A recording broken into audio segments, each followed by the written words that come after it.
All right, so anybody doubt that we're in an epidemic of opiate? I'm gonna make the point.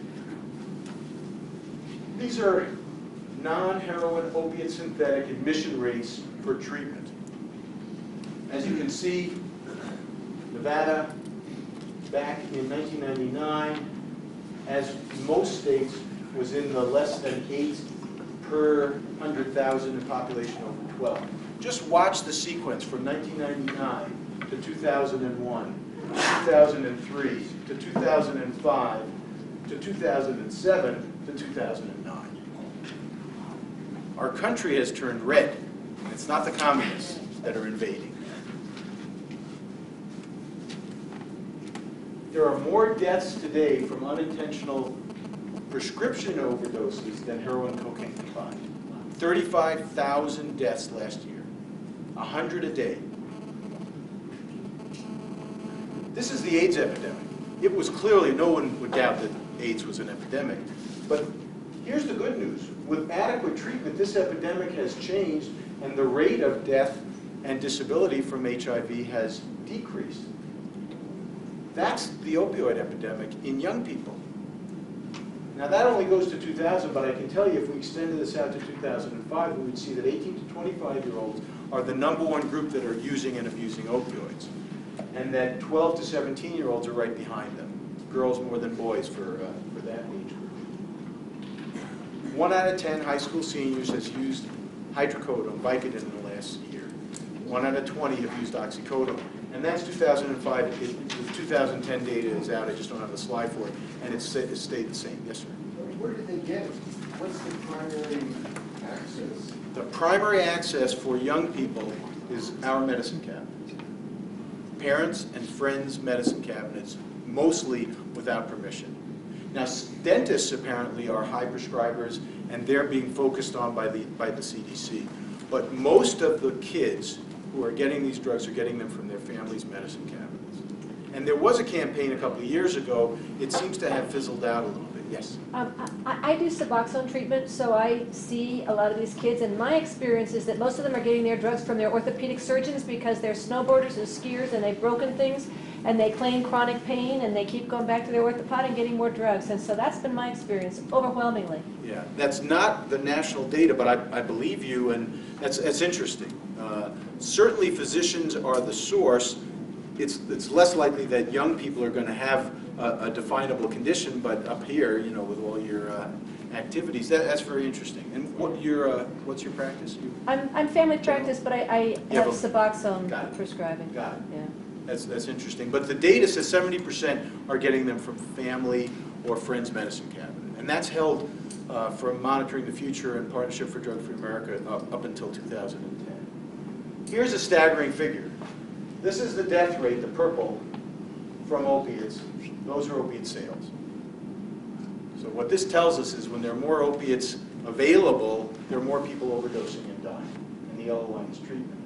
Now, why are there so many sales of opioids? Well, this is industry, pharmaceutical industry. There are 3 messages or 4 messages that we got when we were educated about opiates. Now, I mean, I'll tell you my conspiracy theory. I think a bunch of pharmaceutical companies got together and sat around in a room and said, hey, cancer pain, non-cancer pain. 85 million people with non-cancer pain. Come on, let's get that market. And then what they did is they systematically sent messages to us that said what? Opiate addiction's rare in pain patients. Everybody heard that? If you take the opiates for pain, you can't get addicted. How? Why?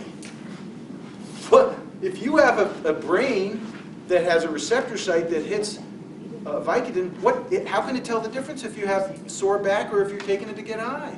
It doesn't make sense, but that's the message we got.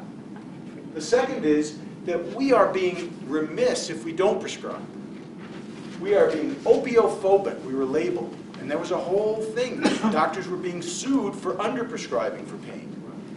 Yes? And now we're in trouble for overprescribing. So the pendulum has swung, and they've done a very effective job of We're actually in trouble for both. Say it again. We're actually in trouble for both, You're over and right. under, still. You're absolutely right. You're absolutely right. I have a provider who absolutely will not deny someone their medication because that's her fallback line. I can be sued for that. Because it says they have to treat pain, and I try to tell her, it doesn't say you have to treat pain with opioids, it just says you have to treat pain. That's right. But That's right. the opioids is easy for her to. We have some lawyers in the room. You can be sued for anything. There's no defense against getting sued. However, you will be able to defend yourself if you do good medical care. And that isn't to say opioids for nobody. It's judicious use of opioids based on functional assessment. Opioids are safe and effective for chronic pain. How much data is there to support that beyond 90 days? Anybody? How many controlled studies of opioid use for chronic pain do we have? I've actually seen studies that say do not use opioids for chronic pain. There's 0 studies that say they're effective. Some of the studies that are not controlled double-blind but look back say that opioids maybe help 30% of the chronic pain. Maybe. And it's the standard of practice for all chronic pain in our culture, in our country.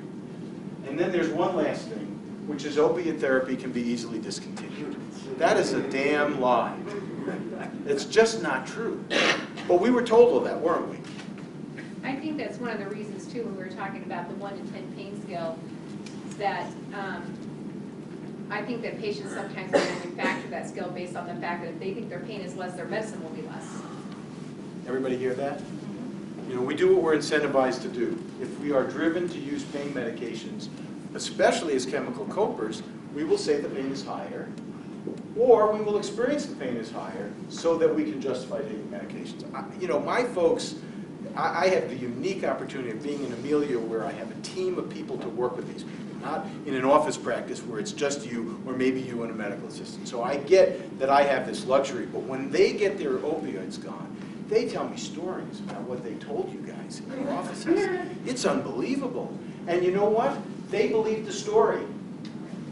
This guy who had 16 surgeries, he had 9 on his knee and 4 on his back and 3 on his other knee. And he says he's now at a 2-3 pain level. He just discharged, his great optimism that he's going to survive and do well without opioids. He said, Doc, I couldn't see it. I was incapable of seeing that I could live my life. And you know who convinced me of that? The orthopedic surgeon. The orthopedic surgeon said, you will never be off opioids. And I heard that and I said, game on. And it wasn't because he wanted to abuse drugs. He was told by his physician. So I'm here to rally you up. Now, what is the basis for our understanding that people don't get addicted to opioids? This is it. The original study that is cited 693 times on a Google search, and the title is Only 4 Cases of Addiction Among 11,882 Patients Treated with Opioids. You guys have seen this? You know what this is, Porter Hicks? This well-defined study that told this lie? Here's the study. It was a letter to the editor in the New England Journal. That's it. And what they did was, I'm going to read it, we examined current files in a hospital to determine the incidence of narcotic addiction in almost 40,000 hospitalized patients. 11,000 of them received at least 1 narcotic preparation. However, only 4 cases of reasonably well-documented addiction in these patients. That means the word addiction was in the chart. That's the basis for our understanding that people don't get addicted if they have pain. Come on. This is the standard that we have based our practice on and our belief that people don't get addicted if they take opiates. So the incidence of addiction in the United States is between 1 in 10 and 1 in 20. Why would you have less in people who have pain? I mean, can anybody explain that to me? It doesn't make any sense. You know, it's like you'd have less diabetics in people because they really need their insulin. It just, anyway, all right. This is why. This is the advertising dollars spent marketing OxyContin, and that's only through 2001. Look at it going up. Look at why. 2002, they made $1.5 billion selling OxyContin. Well, it's better now too because they changed the formulation so it went back to brand name only. They did. And so the good news is the government finally has insisted that pharmaceutical manufacturers do something about this epidemic. It's called RIMS, Risk Evaluation Mitigation Strategies. And one is that they've reformulated oxycodone. You know, the problem with OxyContin in terms of abuse is we were told that it's not abusable because it's long-acting. You like that long-acting message? If it's long-acting, it can't be abused because it's slow release. Well, it's a tablet. So, gee, how long did it take the first kid to crush the tablet and snort it? You know, it's called hillbilly heroin back east. So it was, the epidemic was OxyContin. And the government has now made it so that you can't crush it. If you crush it, it turns into a gooey gel, which sounds silly, but actually I'm told by my youngsters that it is not abusable. You can't even microwave it to dry up the gel. So the good news is they've successfully made OxyContin not abusable, but now we have Roxy's on the street. Roxycodone.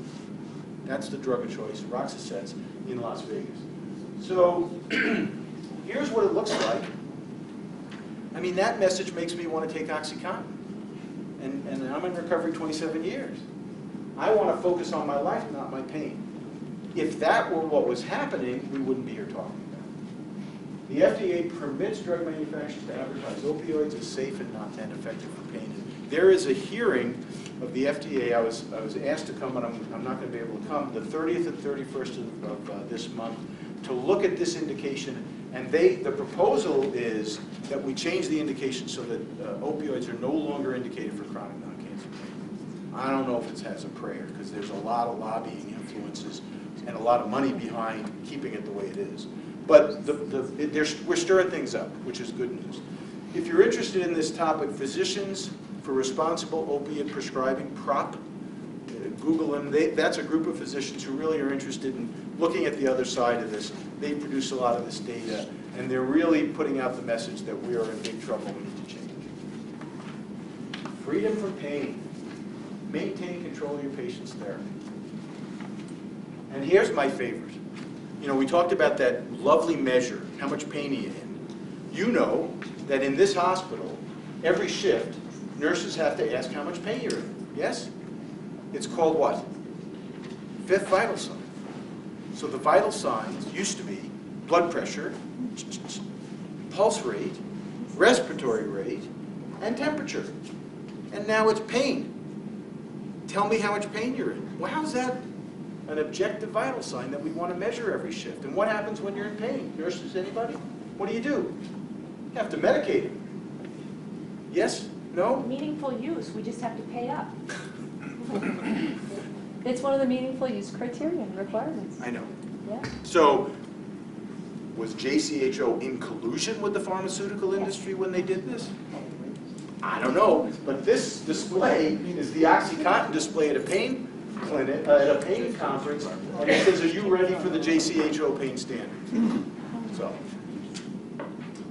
I love this.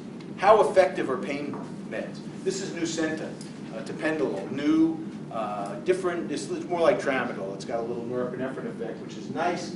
Here's the effect of the drug. Here's the effect of the placebo. I'd be embarrassed to show this slide and say that you should pay money and risk side effects to get this drug for that advantage. It's not even twice as good. Why aren't we studying people who are getting better with no treatment, with placebo?